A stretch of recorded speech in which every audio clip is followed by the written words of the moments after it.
We've already had agrarian reform, except that we overdid it. Now, agrarian reform is nothing but another way of redistributing wealth. All right?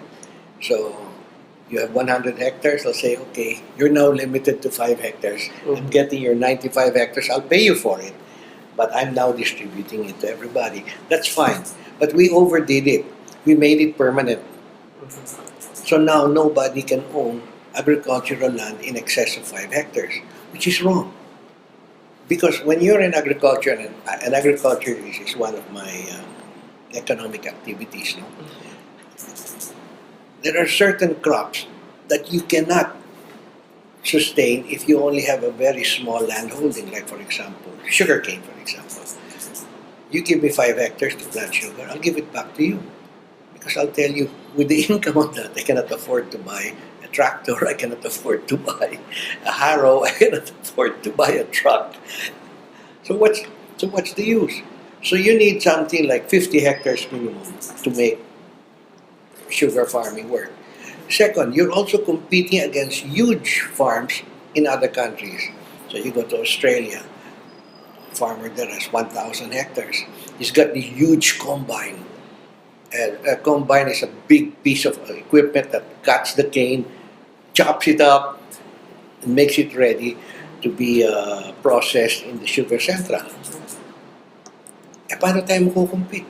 How can we compete? How can we compete with a rice farmer in San Joaquin Valley in California who's got about 500 to 1,000 hectares, is fully mechanized, and so his per unit cost of production is probably one half of ours. Hindi pwede eh. So we have to learn that lesson that agriculture, to be successful, must be competitive. To be competitive, you must be able to produce at a cost cheaper than your competitor in other countries. Now, how do we achieve that if I'm only allowed to own 5 hectares? I'm not going to go into agriculture if I only am allowed 5 hectares. All right, sir. That being said, the agricultural sector also employs the most people in our economy. A lot of this include poor farmers. So, in that case, do you think that what you're suggesting can actually care for or increase the welfare of these poor farmers who are Hindi, having ang difficulty? sinasabi ko ganito, we already launched several agrarian reform programs from the time of President Macapagal in 1962 to the time of Marcos in 1973 when he signed PD 77, Presidential Decree number 77, emancipating the farmer. But the thing is, that's it. You've already distributed the land. Don't keep it small. Allow it to naturally develop through the market process. So, let me give you examples. You're a farmer. You're 60 years old. You're tired. You want to retire. You want to sell your land. You cannot sell it except to another agrarian reform beneficiary. And that agrarian reform beneficiary cannot own more than 5 hectares also.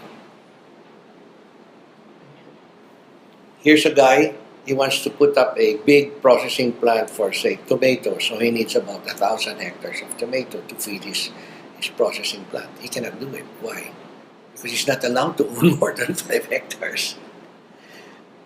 See, so I've tried for almost 20 years to get them to amend the law and say, I'm not saying no more agrarian reform, but the moment you already reformed, that land has already been reformed and has already been distributed to the farmer, let the farmer sell it if he wants to sell it. You're 60 years old. Your son doesn't want to go into farmer. He's probably into farming. He's probably now already in Saudi Arabia and he's an engineer, or your daughter is working as a nurse in Germany. So what do you do with your land? You're stuck with it, essentially. And so, we have to use our brains. You're economic students. So I enjoy bringing this up to you. How do we develop the agricultural sector if it's going to be perpetually atomized, like atoms, small atoms. You cannot. I cannot compete. If I have 5 hectares, I can't compete against a producer in Peru who's got 200 hectares and who's got a big tractor and combines, and I only have a Carabao because that's all I can afford with 5 hectares now.